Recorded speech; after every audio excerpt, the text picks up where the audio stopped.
Hey guys, welcome back to the channel.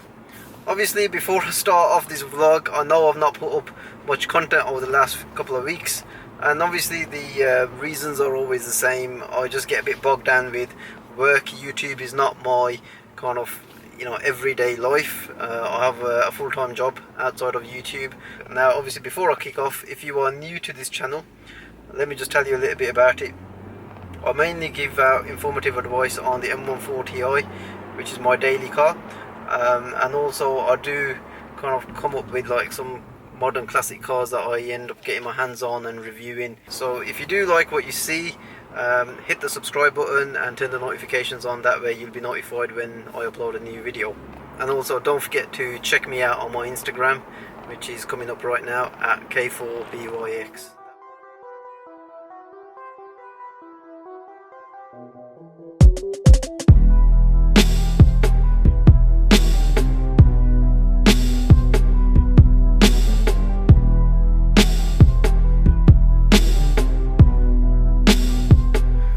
Sort of 12 months that I've owned this car, I've just done shy of 11,000 miles. It hasn't even had its first service yet. In fact, it's going in a couple of days time to have its first service, because the service indicator is now coming up saying service now due within only a few hundred miles. In terms of like say fuel economy, which is always the big one when you're owning like say a hot hatch or a performance car, it's not been too bad. I generally average between say 20 and 25 mpg with urban driving, and obviously when I'm out on the motorway and stretching its legs, it's kind of giving me like say 40 to 45, just depending on like how you drive.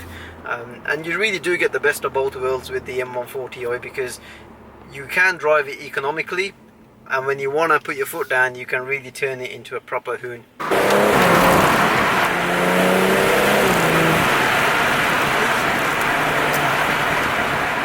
See what I mean? It is literally a powerhouse of an engine. So as you can see, it's got quite a bit of poke, and this is just in like normal drive mode. Gets down the road really well. So just over 12 months ago, I came out of a real focused hot hatch, which was the Honda Civic Type R FK2, and the reason I came out of that car is because I wanted a car that was a bit more kind of usable on a daily basis. And I think the M140i really fits that bill. It's comfortable when you want it to be. So you can stick into comfort mode, and you can just waft along in daily driving up and down the motorway and what have you. And then when you're on the back road, you stick into the sort of sport mode, sport plus mode. And this car, because it's got the adaptive suspension, it firms everything up, so you get a little bit more kind of firmer steering feel, and the dampers kind of firm up as well, so it really eggs you on to push it through those corners. And the adaptive suspension, talked about it enough times on my sort of previous videos. It's a must-have option. 515 odd quid I think it is what it cost me at the time when I was speccing this car up, and it's probably money well spent on this particular car. The other thing that I've really enjoyed with this car is the colour combination. They don't do the coral red anymore. Now I know you can get the oyster, and you can get like the black, and black on black just really doesn't do it for me. The oyster is probably like the next colour that lifts the interior, and then they do that cognac kind of tan leather, which, if I'm honest with you, I really do not like.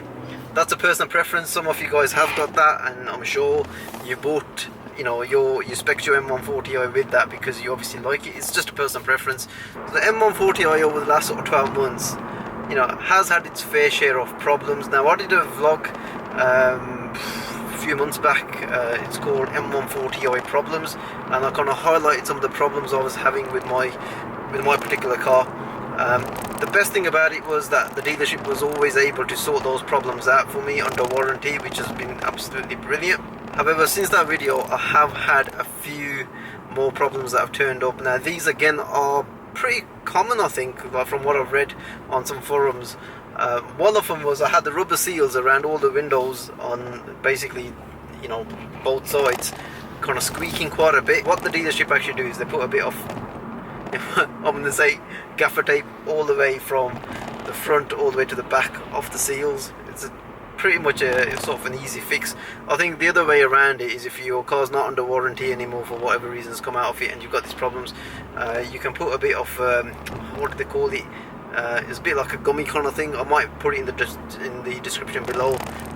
Some people have used that again already on the forums, and that seems to sort the problem out. The other issue that I had was the boot striker, so the mechanism that locks into the boot, that's been rattling quite a bit, so it makes like a metallic kind of a rattle when it's locked in.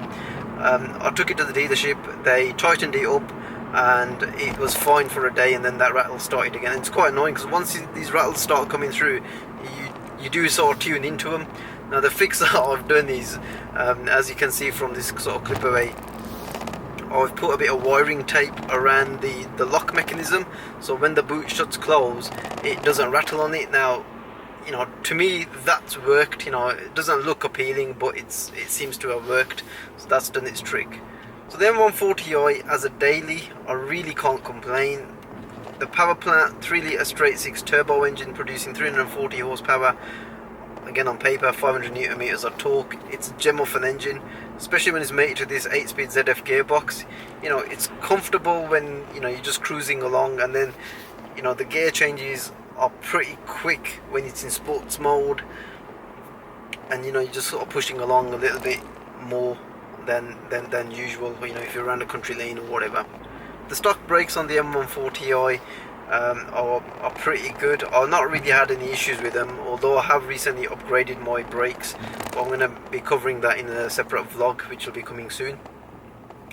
Comparing the brakes to the FK2 that I had, these stock brakes, they definitely feel like they've had like a kind of a good bite and a good kind of a feel.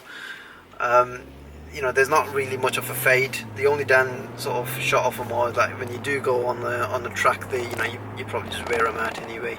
This is, you know, a pre-LCI2 model, so it has got the old kind of dash design. I do prefer the dash design of the LCI2, but when I bought this car, the LCI2 wasn't around, and it wasn't going to be around for a few months, so, you know, I wanted to get myself into an M140i, and to be honest with you, I didn't really wait around for the LCI2, so, you know, it is what it is. The engine is exactly the same as well, and that's what really matters.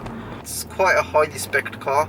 So for example, it comes with a Pro Nav, it comes with a Harman Kardon sound system, obviously the auto gearbox, the adaptive suspension, the folding mirrors, sun protection glass, a few other things which might have just, you know, gone at my head. I know it comes with the comfort pack, so you've got the cruise control. Believe it or not, cruise control is was a factory option at the time of speccing this car.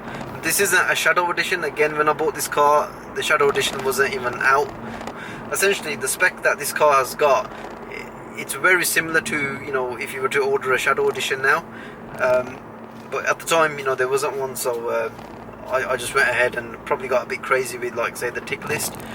But hopefully, you know, I managed to get a good spec at that time. I mean, again, if you are really thinking about, you know, buying an M140i, and, you know, you're kind of thinking about, oh, you know, it's a 3 litre, it's going to cost me an arm and a leg on, like, fuel and what have you. I did do a video on how much the M140i has cost me to run, you know, so yeah, have a look at that. When you are pushing on in this car, the back end does get quite frisky, and obviously that's because it doesn't have a limited slip diff, so you are constantly tugging at the steering wheel just to keep the back end in motion. If you did have a limited slip diff, you'd be able to control that a little bit more.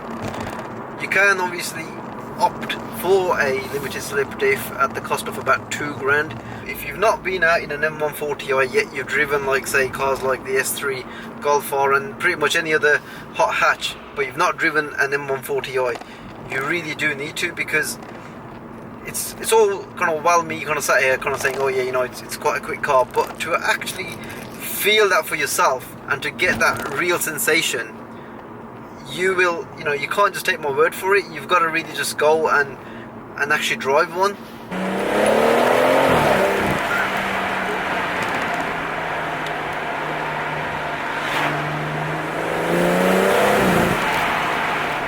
So guys, I hope you found this video useful. I think I've covered everything that I wanted to in my 12-month review of my M140i. Hopefully you found it informative. Give it a like, share and subscribe to my channel for more car related content. I have got some more M140i content coming up, because I know we all love the M140is. My next vlog that I'm going to be doing in a few days time is going to be about the full list of mods that have been done to my car. Some of you might have already done the same, but I'll give you a list if you want some inspiration. And yeah, following that, you know, there'll be a few others coming up as well, all obviously time permitting. But yeah, cheers guys, thanks, bye.